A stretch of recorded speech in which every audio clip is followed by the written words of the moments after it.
Hey everybody, how is it going? Welcome back to another episode of Breaking the Block, and I'm going to go ahead and apologize for the noise in the background because both dogs are now snoring logs, sawing logs, whatever the saying is.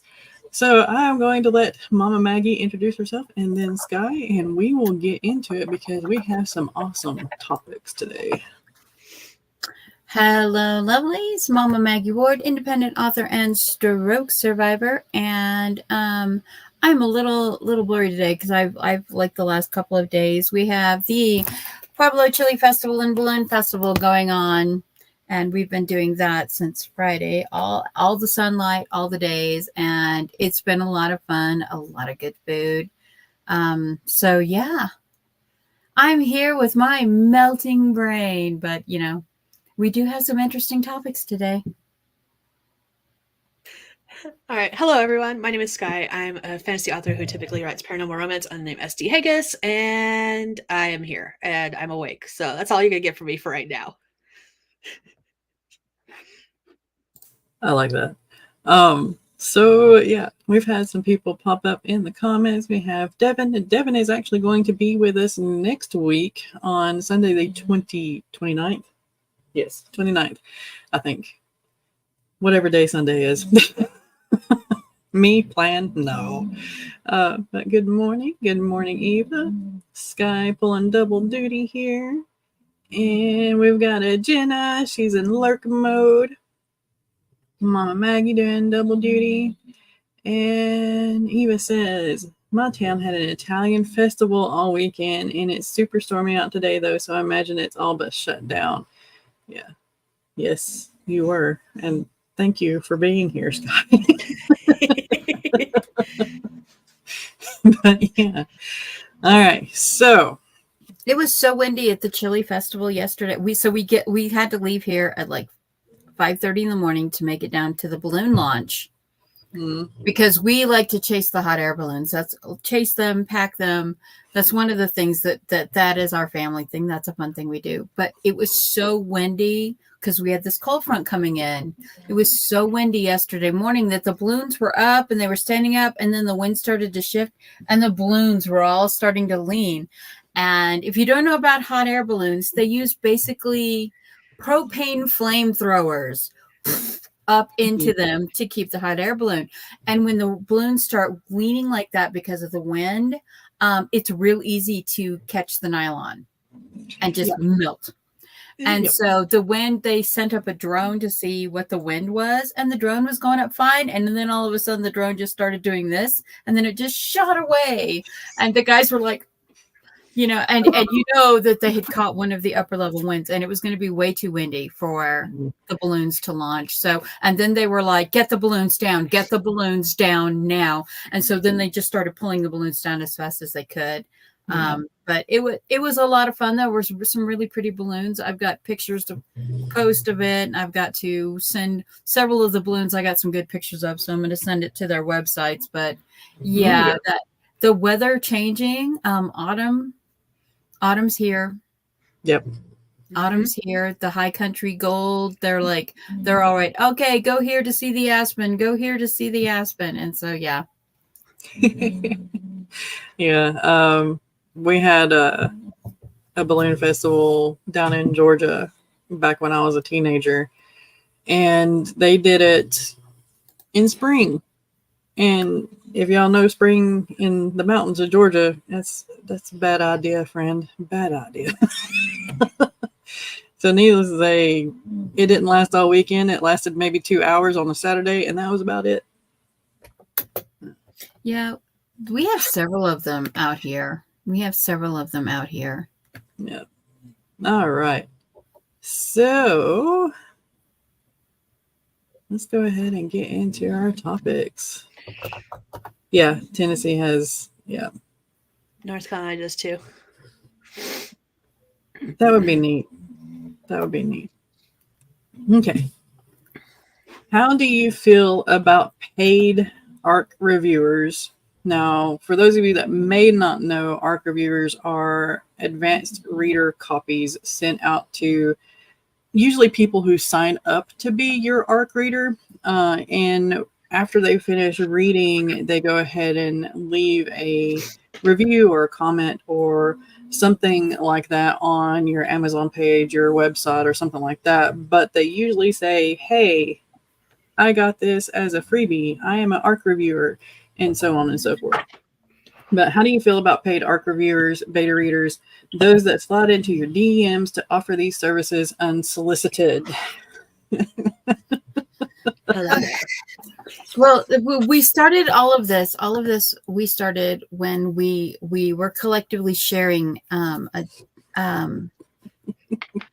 we were collectively sharing one of the people in our Breaking the Block, Lauren, shared this thing that she found, and then I went down the rabbit hole too of this young indie author who basically she started getting, she was building up for her launch, and everybody's like, I want an ARC, and then this book Instagrammer reviewer sent her this thing, and it says, oh, I really am interested in your walk, thank you very much, and then started and she's like, well, I'm not going to give you a free copy of my book and then pay you to review it.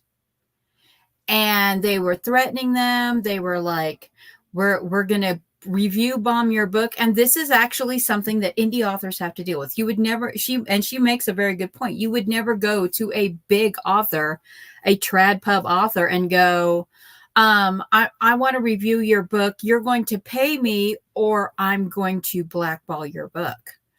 And so this is something as indie authors we think. Now, if you have beta readers, if you are paying for a beta reader, for an editorial read, for a developmental read, for a sensitivity read, those are legitimate things you pay for.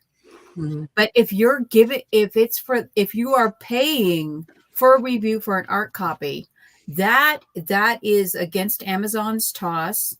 Mm-hmm. It is against Draft Digital's TOS. Yep. And you will find yourself without a platform very, very fast. Now, I belong to a Facebook group that's an indie author writer support group, and in the last like two weeks ago, I got in a huge fight with an author of a like spy thriller / erotica side romance thing.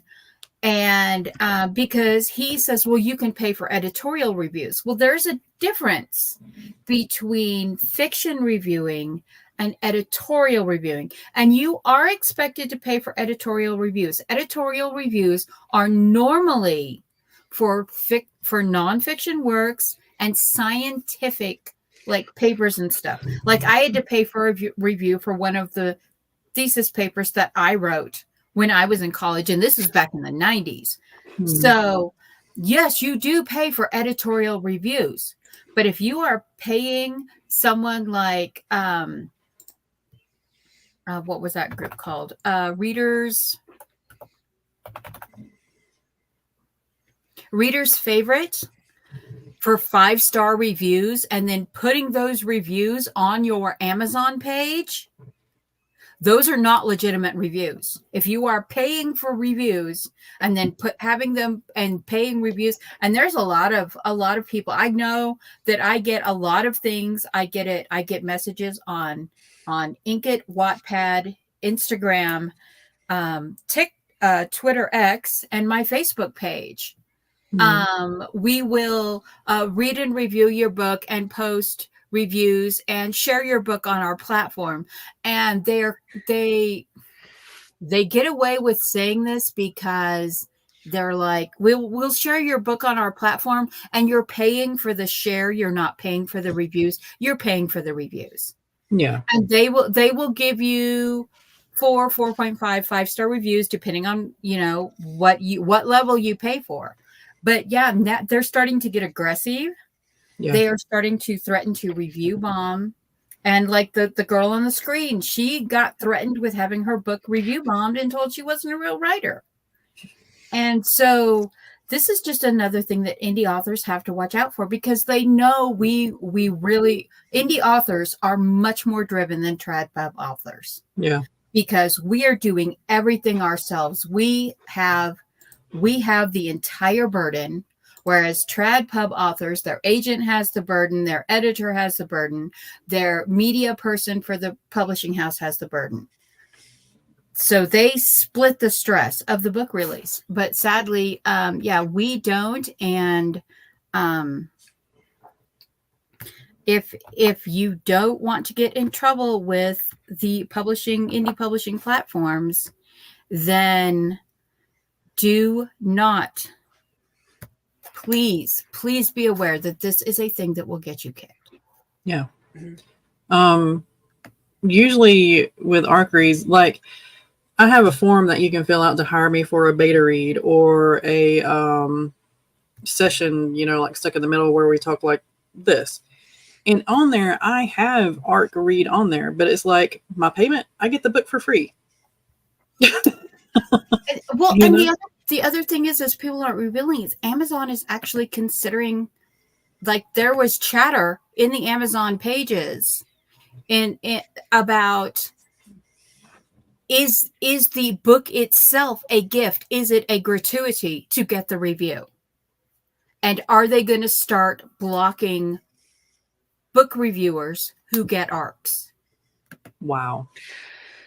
I do have an issue with that, only because there's all these companies that do like sponsorship stuff, and they send products for free, and you're allowed to review that kind of stuff. So why wouldn't a book be available for the same option? Exactly. That's my only issue with that. Well, yeah. it goes back to the double standard with books. Mm-hmm. Amazon treats they treat books with sadly books get a double standard. Yeah. And this right here is actually a saying from, what was it, 4 years ago, maybe 5 years ago now, somewhere around in there, where there was a big drama fest here on AuthorTube about an author asking for their ARC reviewers to pay for their books, I believe, is the big thing that was. So this carries on over into this topic too. Oh yeah. I do have a question, and I'm not meaning this as like to be mean or anything, but when did we start paying for beta readings? Because when I first started doing reader stuff 20 years ago now, beta readers were supposed to be free, just like ARCs. So, and it feels like to me, overnight, we suddenly started paying for beta readers. I understand paying for sensitivity readers, because that's a different thing. It started in the pandemic. Okay. I was just curious. People started charging for beta reading during the pandemic because they were like, if I'm giving, if I'm going to be giving my time to give, but it's the thing is, it's not just you beta read it and you're like, oh, I liked your book, or I didn't like this. The paid beta readers were like another level of like developmental reading stuff. Okay. Yeah. So they weren't just like, oh yeah, pay me to read your book. There are people who are like, pay me to read and review your book. I mean, obviously, because we got people demanding ARCs for pay me for my ARCs. Pay me to read your ARC. Yeah. No,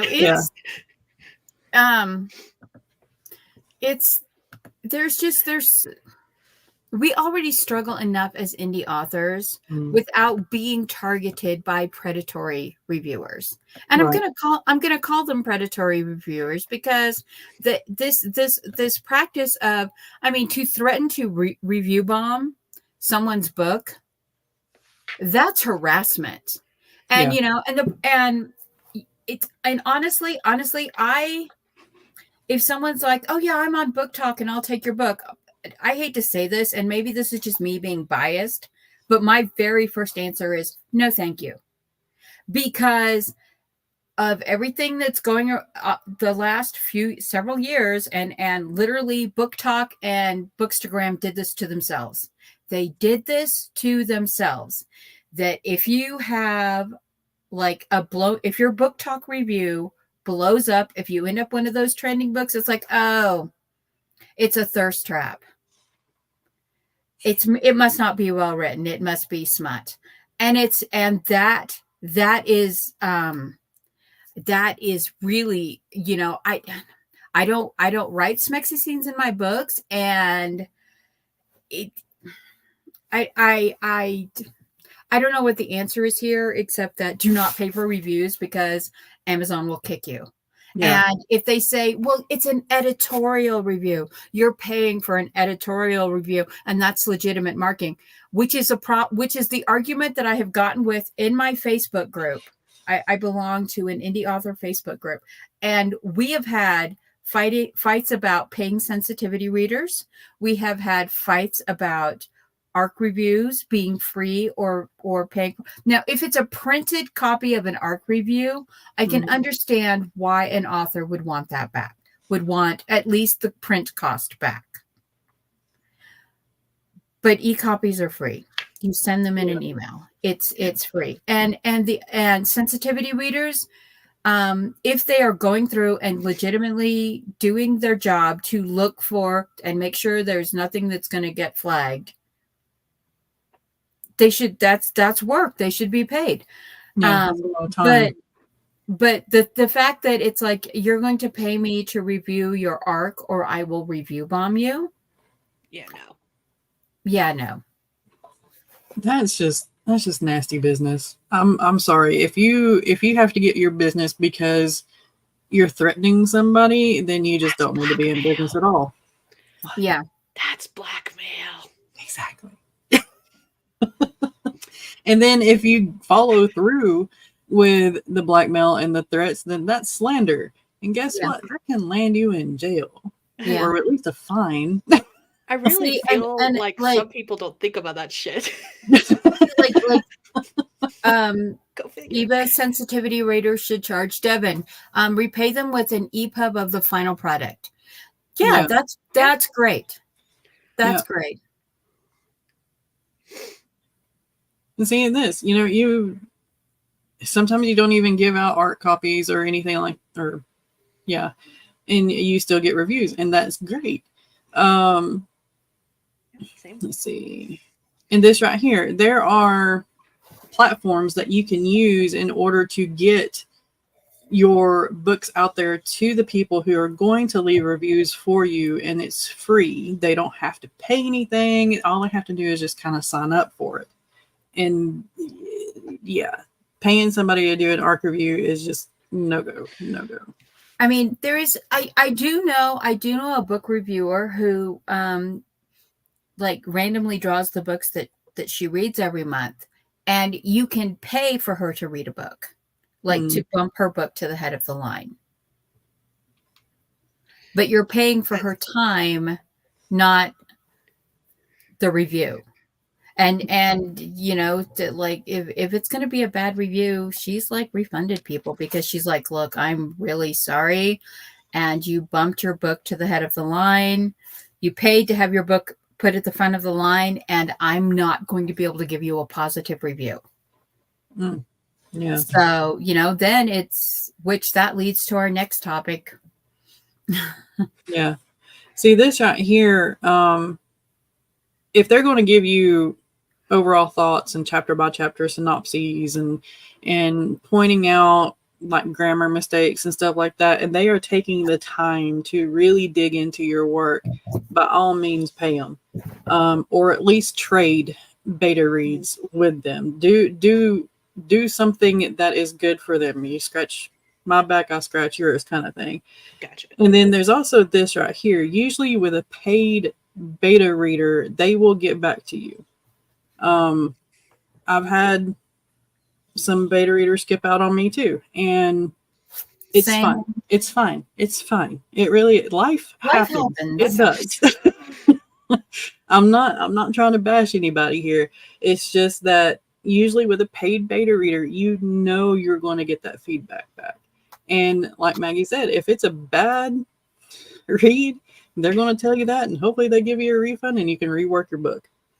Or maybe that book just wasn't for them anyway. Either one. Makes sense. Yeah. Full on breakdown reports. Yeah. If DNFing beta reads wasn't so shunned, I'd beta all the time. I also DNF a lot. I traded beta reads with someone, and I had to tell them, I'm like, I have to DNF this. I cannot read this. I said, first of all, not my genre. I told you it was not my genre, but I was willing to read it for the world building in it, which needs a lot of work. Here's my tips on the world building that you can add in, but I don't read sexually violent books. And I understand that's a kink for some people, but this is not BDSM. This is sadomasochism, and it's not good for my mental health to be reading it. Here's the things you need for your world building.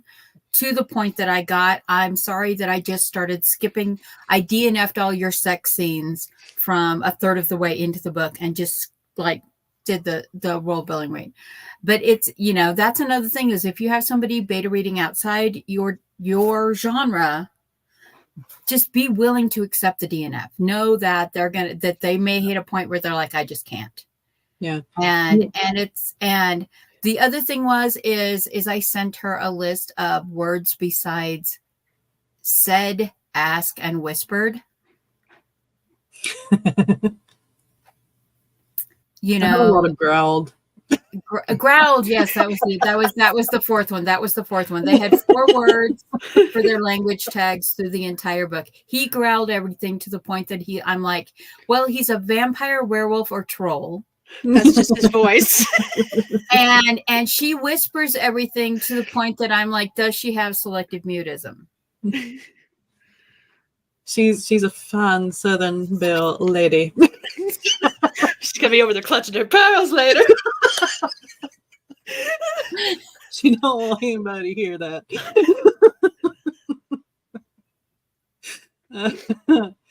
And this too, yeah. I've DNF'd, I think, 2 beta reads, and yeah, that made me feel terrible. Yeah. But I try to get my betas back as fast as I can, and I had to let Rachel and Dawn know, because I had stuff come up. I'm like, I will get to this. I have another thing that I'm doing. I will get to this. And then I got to it, and then they got me the next one, and then I got it out within 2 weeks because I know that authors are waiting for the beta feedback. That is like being stabbed sometimes. And there have been books that I sent out for beta read. I traded with 10 people. I sent them back their beta stuff, and 2 of them got back to me. But the thing is 2 of them got back to me. 3 of them reached out to me and said life happened. And I was like, fine, do what you need to do. Take care of your family, take care of yourself. I completely understand this. The other 5 was like the same thing with Eva, just nothing. Yeah. And it's like, there are ways to get legitimate beta reads. There are ways to get legitimate ARC reviews where you are not paying someone else. I couldn't take the pay cut to delay the copy editing. Yeah.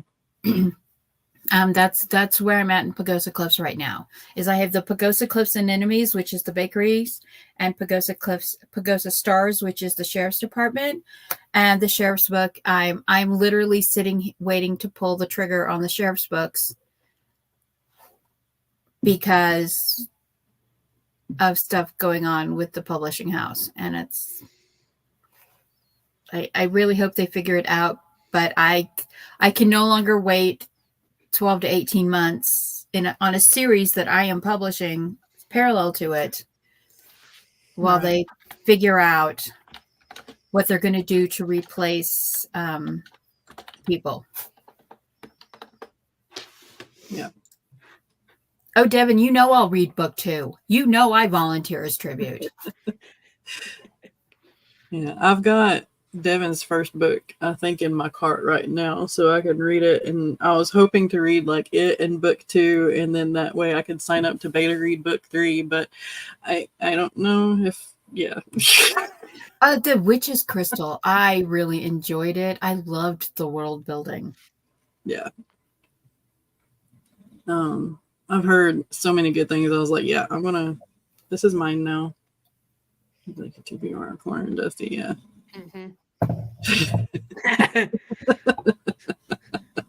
I mean, if the book is on the TBR, doesn't that mean it's also getting dust?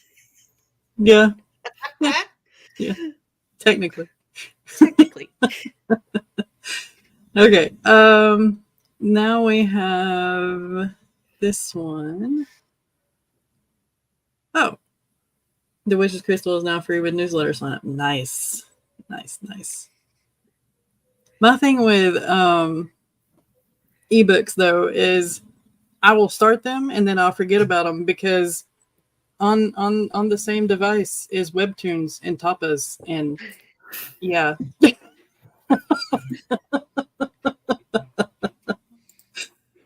So physical books, yeah. So I can hit somebody with them or hit myself with them so I can, continue to read. That's a thing. All right. So this one I got off of Reddit, I do believe. It took a long time for this person to recoup from a surgery, and they are finding it difficult to get back into their projects. Do you have any tips? Health is always a problem. Well, you guys just saw me come out of a thing where I haven't written for almost 18 months. I've just been like grinding through trying to get publishing things done. I didn't do anything for like I would have 3 to 5 month stretch where I didn't do anything. What I do is because I'm the series queen. I go back and I read the ones. I start rereading the ones that I did before. If it's a single book in the series, like Cowboy a la carte or Spring in the NBA, those are a little bit harder because it's just that one book. And trying to push into restarting that book is very difficult. Even reading the previous ones, reading the world building, reading the plotting. I actually started Cowboy a la carte a couple of years ago. And then I ended up, when I started again last April for Camp Shall Not Be Named, I had to completely just like chuck half of everything that I did before. I didn't delete things, but I put them into a folder to be used in other places. And I had to restart the project because I couldn't start back where I had stopped. And so my recommendation is if you have stopped, if you're having health reasons, if you cannot get back, if you just can't get back into this project, maybe shelve it, move on to something else. There's a frustration when you start a project over that you've like written half of it and then you have to start it over. You get this frustrated feeling as a writer that I've already written this. Why am I writing this again?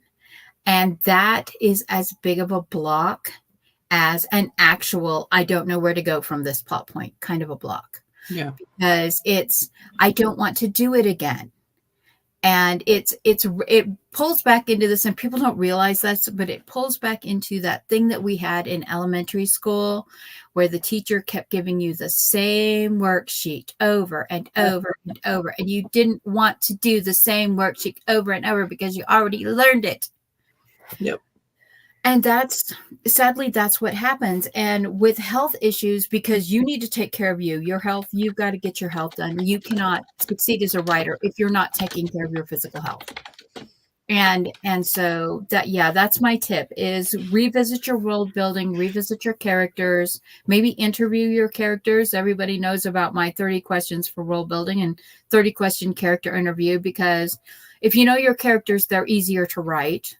Make your characters your neighbors, and then you can spy on them. But yeah, if just starting as someone who has had to restart projects because of health issues, It is a really hard thing to do because you're like, where was I going with this? Okay, I was going here with this. It doesn't really feel like it should go there. It feels like it should go here.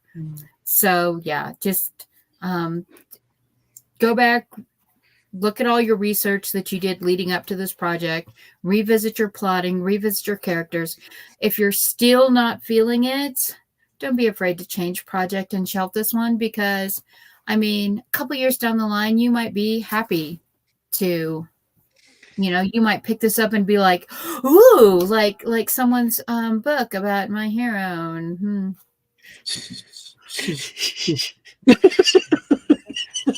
How many years has it been? How many years has it been? No, that's not the bad one. The epic is the bad one, because I started the epic back in middle school, and here we are, and I'm 20. How old am I? 26 years later. Oh yeah. I think my only advice for that is to like, this is when shiny new project syndrome is like fantastic. Yes, definitely. Sometimes new projects are needed because that story doesn't fit you anymore. Or I had to wait right now. I had to wait almost 3.5 years to finish the Revelation Night trilogy, because the pandemic happened after book 2, and I kept putting, I was trying to write it in 2020 when all the pandemic protocols were coming in, and I bombed that nano because I got COVID on like the 11th. And I couldn't think creatively for like 6 to 8 weeks. And then when I kept trying to go back to it, it was so weird, because I kept putting pandemic protocol things in a world where the pandemic never happened. And I had to just go. Yeah. And this right here, if you're going back into that project, take it slow. Think about each of your characters as they drink their ale, coffee, tea, whatever. Don't write anything down. Just imagine it, and slowly you'll get back in there. And this too, never delete. And try to find those old drafts, because granted, they make you cringe, but at the same time, there's little nuggets in there that are just absolute gold and diamond. So yeah. Ava says, I haven't had surgery. My friend recently did. She's now back to posting to her stories and getting some amazing reviews. Awesome. She doesn't know how it happened. I remember her thinking it never would. Time slows down in recovery. Yeah. Never would by my feelings. I'm reworking my middle school story into my Arthurian legend project. Ooh. Yeah. No one is ever allowed to read first drafts, ever. Especially from way back then. I just made a comment because at some point in all of my many moves, I had a box that was full of notebooks that were full of stories, and they're gone. So I don't have that option. Yeah. I can't look back at all the writings. Like I can tell you that I don't have anything from before 2010, because that's when I switched basically to computers only. And all of those notebooks are just gone. So I've got 10 years worth of stuff just missing. I had so we had the coats. Nom nom noms. I had my notebooks because I went after my stroke. There was like 2 years when I couldn't type. And handwriting was one of the ways. Wrote left-handed because I had to relearn to write right-handed. Couldn't type, had to relearn how to type. Still struggle with that. And I had one of my story seed notebooks and one of my project notebooks on the chair in the computer in the family room, because we only had one computer at the time. And we went to town. I had to go to the doctor. We went and got groceries. We got home. The goats had gotten out of their pen and gotten into the back room, into our mudroom. Mm-hmm. They had eaten all of their feed. Then they had tramped through the house and chewed on every piece of paper they could find and eaten all my house plants And yeah, two of my notebooks got recycled into pellets. I'm sorry. It's not Now funny, they're but it beautiful is. flowers. Okay. That's okay. I was like, I make the joke that my writing literally became crap because but yeah. So yeah, I feel missing. I feel lost books. I feel that on a very deep level.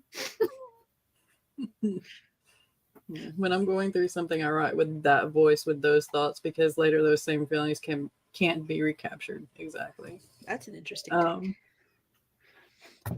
I have the never delete rule because I no longer have any of my old stories. At some point in all my moves, I lost a box full of notebooks. Yeah. I have those middle school scripts somewhere still, and I read through them, I think maybe 2 years ago. And I think I did one here on this channel. And I was like, oh gosh, no. I'm not gonna lie. I love it when people find like their old, like original first written stories and read them on their channel. And I'm like, I can't do that. Dang it. I shouldn't have done it.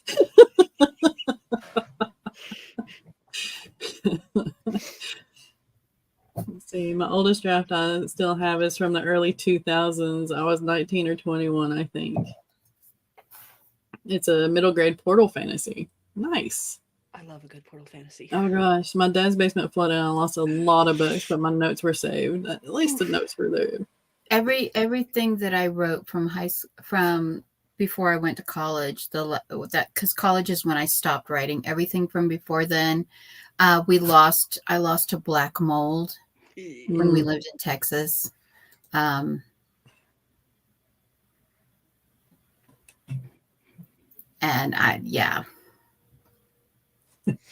Okay, I see two of the notebooks now. So there's two. Yeah, no. There's two back here that are from middle school. And then there should be 3 more in the storage bin that's from high school. And then in college, it was RPG Life for Sam. And, AO3 and yeah.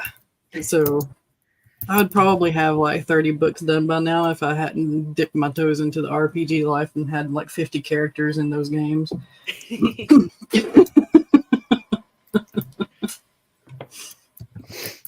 But yeah, just take it slow. And sometimes you need to just start a new project. Yeah, don't feel like a lot of people like, but this was going to be my big book. No. That just don't put that weight on it. Writing should be something you love. It should be something you enjoy. If you're fighting a manuscript and it's sucking the joy out of your life and you start to feel that heavy obligation, like, oh, I have to write a term paper. Oh, I'm taking a test. Oh, if you start have that salt mine mentality about getting your words, you need to find your joy again. Don't be afraid to change projects. And everyone's like, oh, but I never finish projects. I get bored with it and then I hop projects. Unfortunately, that happens. And sometimes I didn't say anything. Stop attacking me. I didn't say anything, Miss 82. I did not say anything, Miss 82. Stop attacking me. Don't be afraid and go back and finish it later. Yeah, you need to push yourself to finish projects. And yeah, pushing yourself to editing projects is hard because you've got that I already did this brain mentality. But that's just part of the writer life. And I'm just going to say it, unpopular opinion here, that's just part of the writer life. Yeah. My friend only writes fanfic. Her current story is DOD, but I forget what that stands for, so that's no help. DOD. I used to remember what that stood for. I feel like it's back in the day. Twilight fan. I have this right here. Twilight fanfic brings back terrible flashes of memory. Just saying. Jay said, I had GeoCity's website where my old fanfics were posted. They were lost to the winds now. Yeah. Same with, what was it? Live Journal, Insane Journal. A lot of my stuff is on Insane Journal. And there is one in between Live Journal and Insane Journal, Greatest Journal. So a lot of my RPGs are on those, and yeah, a lot of fanfics. Yeah, some projects are worth hanging on to, but are not. Jump to that new project. Yeah. Don't listen to the one who hasn't. Yeah, but Eva, you're so into the writing community, and you pay attention to the details, and you know what to say to writers that are struggling, because you are, you're a very intuitive person and a very good reader, and we love you. Yeah, exactly. And it's Be Nice to Eva Day again, so everyone be nice to Eva. Daughters of Darkness. I like that. That's a good title. Mm-hmm. But it seems like, wasn't there, maybe it's another acronym that wasn't there a tabletop gaming? Children of Darkness was a it was a vampire game. Vampires and Demons. It was part of the Archangels. Oh my God. I think I still have those books. No, I don't. The only thing that I'm calling up is it was from like they were tabletop RPGs from like 1991 and 92, because it was before my first divorce. Yeah. So we're looking. So it was all pre 1993. So she's a popular fanfic author in the Twilight community. Good for her. I honestly, I'm not saying that in sarcasm, but I'm not touching Twilight again with a 10-foot pole.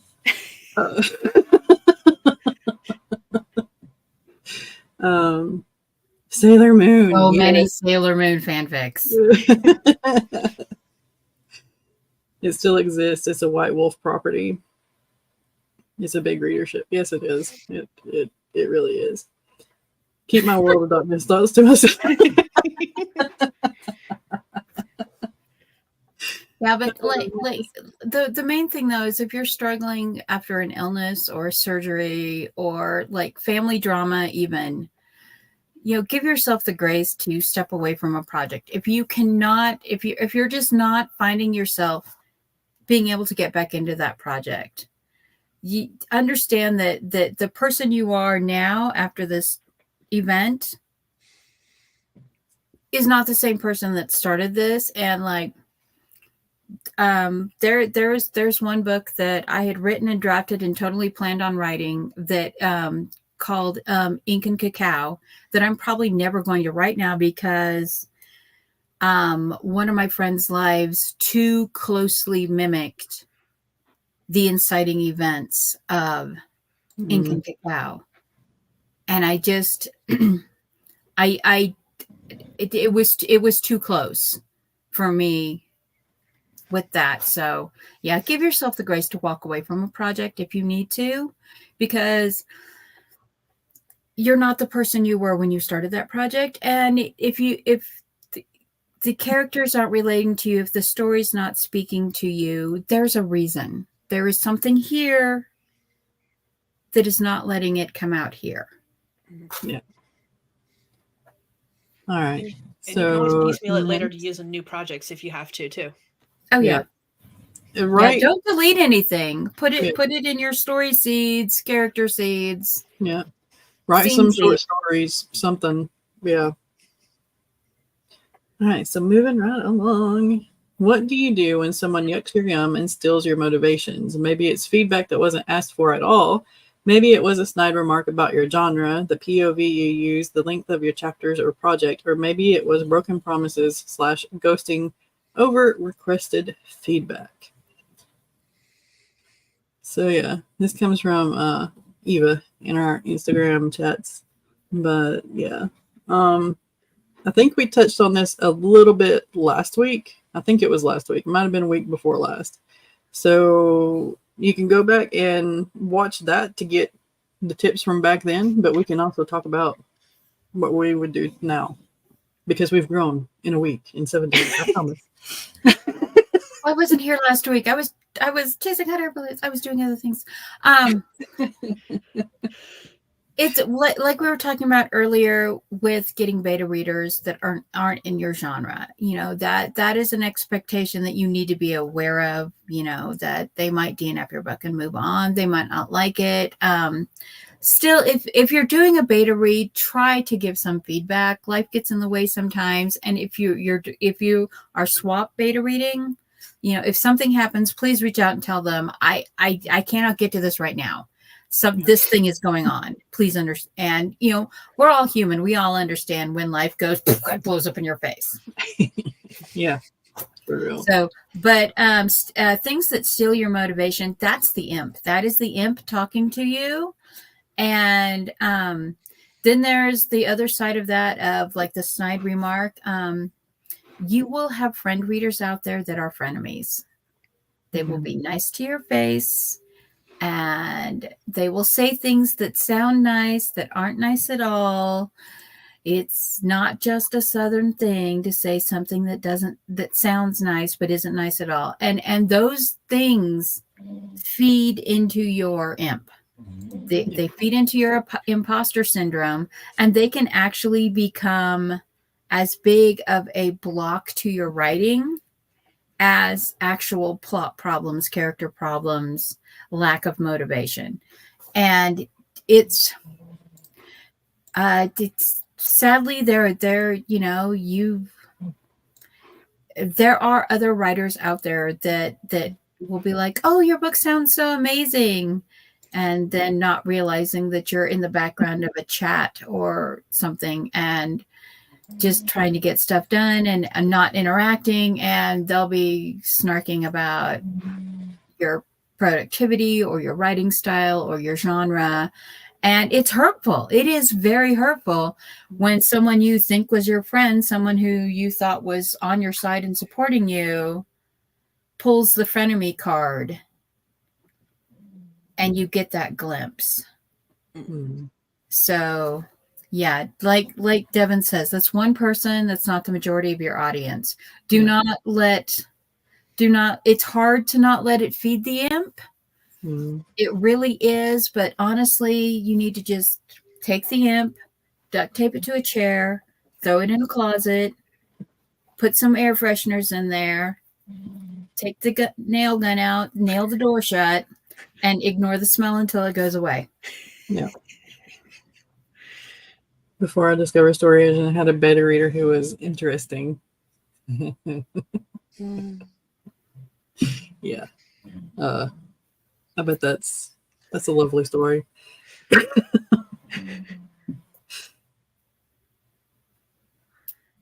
And sometimes we do need to grow thicker skins. Sometimes we do. And that's a process in and of itself, because as you start out writing, you're going to be vulnerable, and you're going to be even more vulnerable, because that's the point, in my opinion and in my experience, that's the point where the imp is really writing you and you don't know how to lock it up. So yeah, just give yourself some time to grow, and just know that people are going to people. Haters are going to hate, and there's not really a way to get away from it, because it's people. Mm-hmm. It's very rare that you find diamonds in the rough, like up here.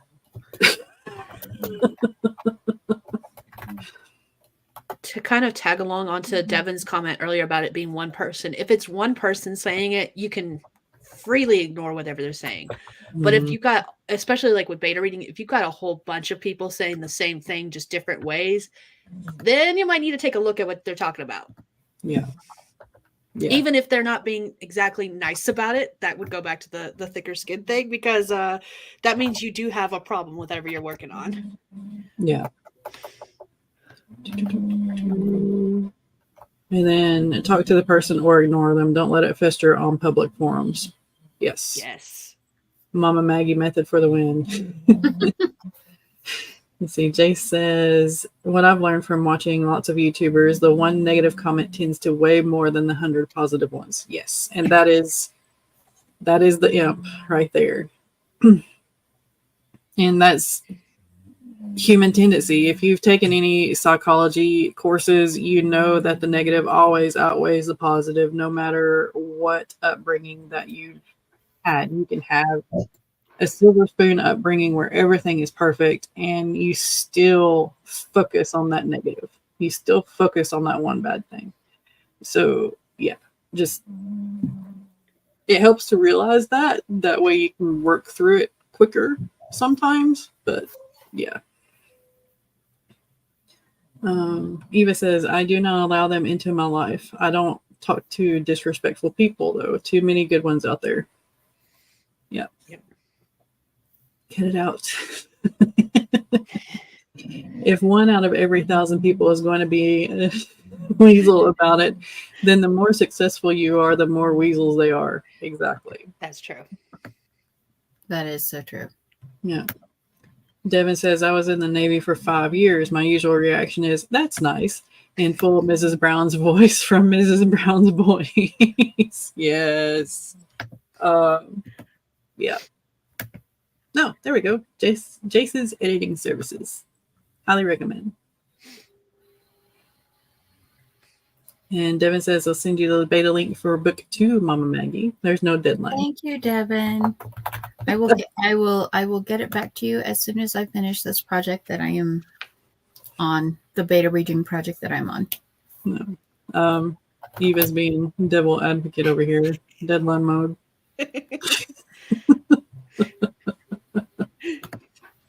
All right. Let's see. In the whole, speaking from experience here, length of project. I make fun of the length of my own projects. I'm no hero. Relic of Time War. So just do your best and just let it go. I worked on I'm No Hero for 5 years? I mean, I started it out on this channel and I'm to the point now where I'm like, screw it. I'm done. It's as good as it's going to get, dang it. Right. Well, there comes a time when we have to turn into that mama bird throwing her baby out of the nest, fly or fall. Right. Yeet the baby. And the size of I'm No Hero is going to fall onto the ground and into the earth. It's going to keep going. It's going to cause an earthquake. No. And I can plant a new seed in the hole. That's fine. Oh, goodness. I've had unsolicited feedback that went something like, that's a dumb title. Ha ha ha. Unless you just don't want to sell books. What? Wow. Yeah. Let's talk about dumb titles. I love that title. Talk about titles that people are like, what the hell is that title? The title is the B plot of the book. That's your version of the new anime titles. Let's see what was that longest anime? Anybody know it off the top of their head? My brain is melting today. I'm not good with recall. Hold on, that was just wrong of them, Eva. to put that to publicly say that and then just yeah. Okay. Backstabbed in a backwater dungeon, and there's like a whole bunch of little font here that is part of the title. Something about companions tried to kill me. Now I have the Pharaoh's gift for unlimited gacha, and I got level 9,999. Yeah, that. Yeah. Holy crap! I just googled it to find out the actual title. I'm not kidding you about it being the longest. It's no. I don't know if it's been turned into an anime yet, but it is definitely a manga. And yeah.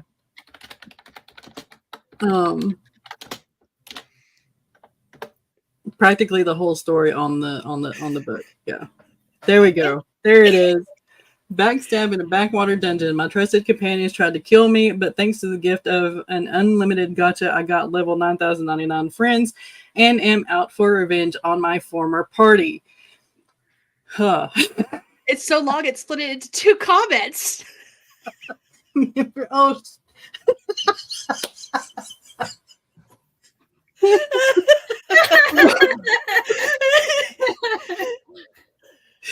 Oh my god. That's funny. That's funny. Oh man. Yeah. I can't wait for this to be made into anime. I mean, no, Devin, we were talking about the literally the longest title. Yep. Let's do a long title anthology. Oh god. Oh. Breaking the block. Oh, that's funny. Oh. The longest series, is it still One Piece or did something surpass that? Pretty sure it's still One Piece. I think it's still One Piece. I'm pretty sure it's still One Piece.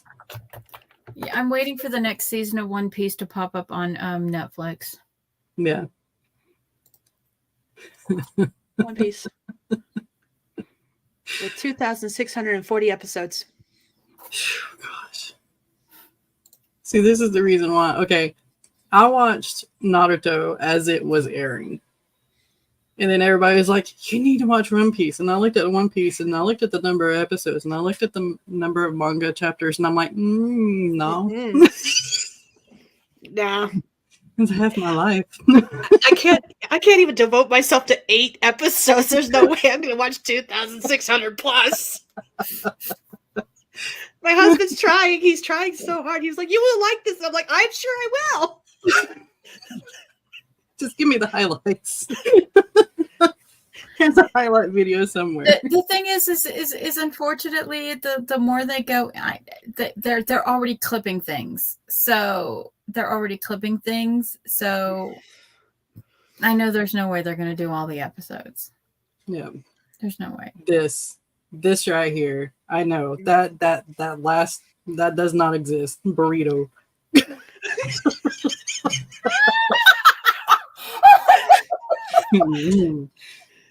That's what my husband calls it all the time, and I thought about watching it. I thought about giving it a chance, and I watched one episode, and I'm like, nope, it is burrito.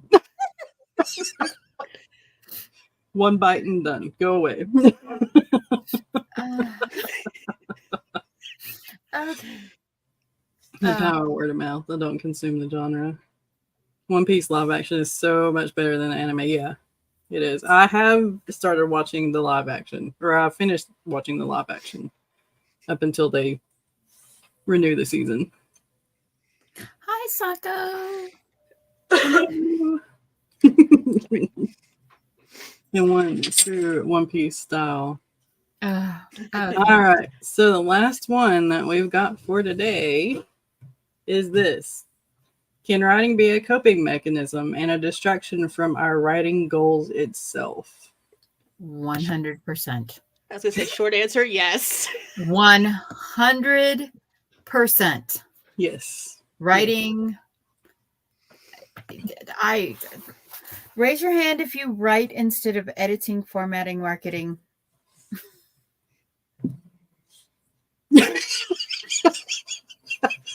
Can I get my foot up here? Hold on. Get my foot up here too.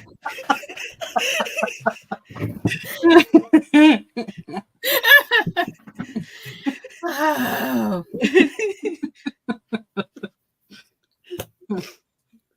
What are writing goals? What is those? Yeah, I have no idea. No, thank you, madam. Yeah.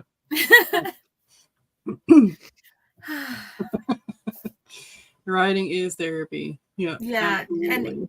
and as someone who used writing as a way to, I write to deal with my stroke, to avoid dealing with my stroke issues and my headaches and stuff. And when my migraines are too bad for me to write, I edit. I go back into the worlds that I've already written and I start editing because I would rather be this than having to like constantly be focused on feeling what I'm feeling. Yeah. Bye, Jace. Yeah. Have a good lunch. So Writing. this right here, I like editing when I can't focus. That's when I edit, because usually if I try to write when I can't focus, I am checking Instagram, I'm doing other things other than writing. But if I am editing when I can't focus, it draws my brain into one thing because I hate it so much. See, I like editing. I like drafting. I like editing. The formatting I hate. Marketing I hate. But yeah, and sometimes you just need to go sit with your Kindle in a corner and binge read a 12-book series or something. I don't know. Yeah. It's like but yeah, writing. The thing is, though, the problem is I went through this phase in my writing journey where all I did was write. I never did any editing.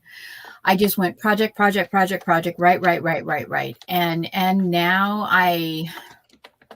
you guys hear me moaning the backlog of projects that I have to edit. Same. I mean, I still have to finish The Western Queen. And then I've got all 5 books from The Servant of the World to edit. And that's because they're about 120,000 words each. So, yeah. Bye, Eva. So, yeah.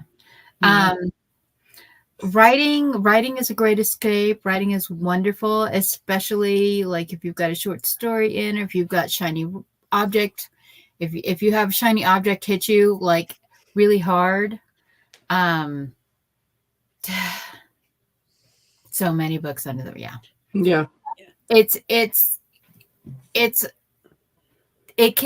writing can be your procrast distraction. Definitely. But if you're like I'm on a schedule, I've got to get these books written. I've got my Kanban board is all here looking at me in the face every day. Every day. The books that I need to get out.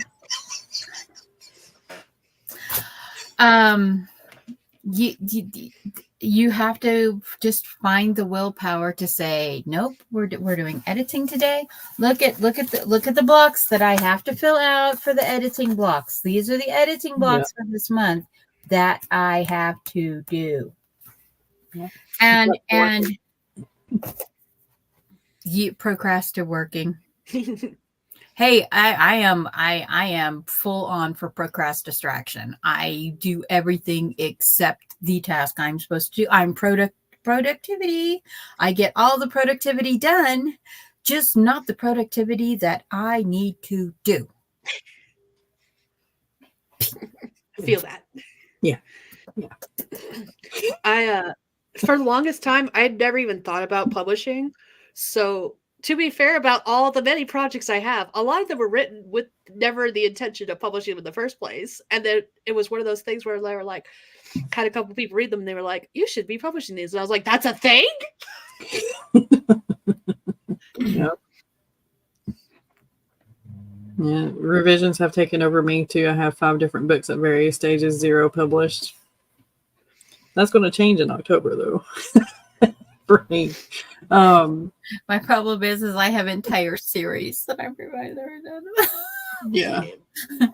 I am actually working on the 5th of the Pagosa Cliffs books so that I can have them all set up. I can put them all into publish. I have all the covers made. I just have to finish the formatting. The formatting to hit. Nice. Devin was never going to publish until she stumbled on the indie writing community. Awesome. I'm glad you published, Devin. Yeah. I really like The Witch's Crystal. Yeah. See, I was posting to a site called Fiction Press, which was basically fanfiction.net's fiction version. And that was when I started getting comments being like, you should actually publish these. And I was like, what? I am. These are. No, not what I mean. Yeah, I was on Wattpad and Inkit, and people were like, when can we get hard copies? And I was like, what? That's a thing? I could do that, but I had the brain damage. You can do it. Mhm. All Hey, right. if brain damage mama can drop books, everybody here, everybody in the chat, everybody watching the replay, y'all can drop the books too. Yep, Drop the books. definitely. You've got an awesome support system here on AuthorTube. Promise. Oh, yeah. So join us. Come to the dark side. Join us. Make videos. We have cookies sometimes. I want a cookie. Do I We have have cookies? cookies most I don't of the have time. cookies. Come join us. Join us on the paper side. Everybody drop books. All right. So we have been here for about an hour. Is there anything that y'all want to talk about, either up here on screen or in the chat, before we go? You can publish, Rita. We believe in you. Yes. We have cookies and Joanne makes good food. Yes. Yes. I can't. That book. She needs to do the recipes with it. I think she is, because that's going to be amazing. I'm not a leader. These two maybe are, but We just Don't give me show that up responsibility. and we're like, I just show up and I'm like, hey, I've made every mistake in the book. Let me tell you about it. I'm still making mistakes. Woo! Go be a mama and make the mistakes. Yes. So what was it? My whole life is like I'm a background character, because background characters don't get caught. I don't want to be the background character or the side character, because I kill too many of mine. I want to. Can I be the NPC of My Love of Life? Is that possible? Just say. No, I'm the affable info drop character that just comes through. It's just here and there. With Mama random Maggie, the tidbits of flying little information. fairy. Yeah. I am the encyclopedia character. Yeah, just the one, the NPC that you can go to and get any information from. If I was in a game, I would be that character in the library. With the huge book that's about this thick and thousands of pages long, and you just flip it open. Yes. I think I added to my newsletter, I'm pretty unremarkable. No, you're not. You're not. Everybody here is awesome, and you are doing the things that you need to do in your own time, and we will love you for it. I have a normal hair color, not the main. What are you trying to say, Devin?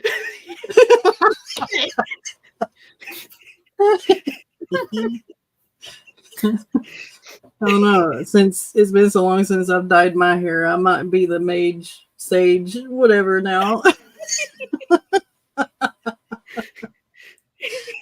Oh, man. Yes, but can any of the rest of you say that you fed your books to your goats?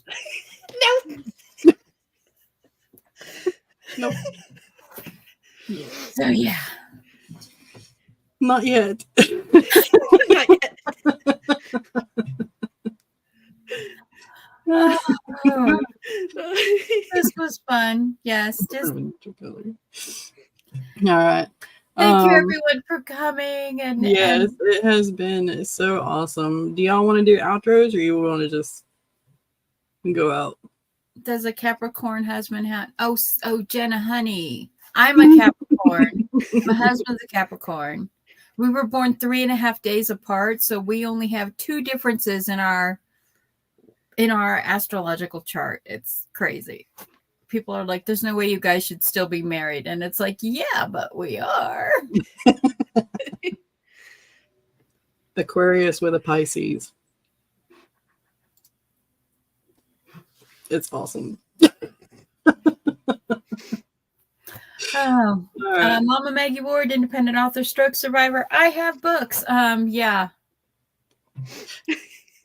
I'm planning on doing 50K in October because there is a big difference between generative AI and non-generative AI, and it has nothing to do with classism, elitism, and ableism.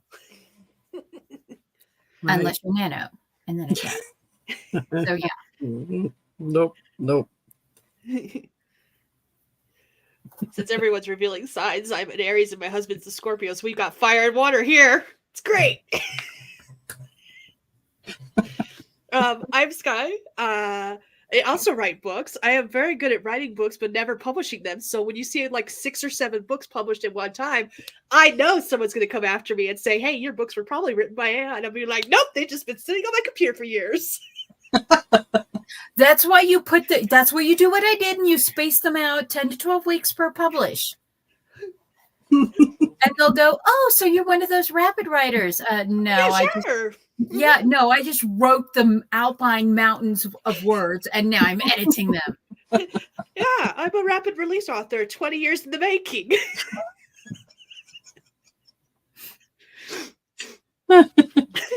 Right. Everybody's links should be down in the description box below, so make sure that if you are not following these lovely ladies that you do so, because wealth of information and fun. I am writer Sam Wicker. I have a book coming out at the end of October, I hope. I believe in you, Sam. It's gonna happen. Yay! Everything is set up to fall right into place, just like dominoes, and we'll see if Murphy's Law hits or it does not. So we will see you next Sunday, where Devin will actually join us up here on screen too. And we'll see you then.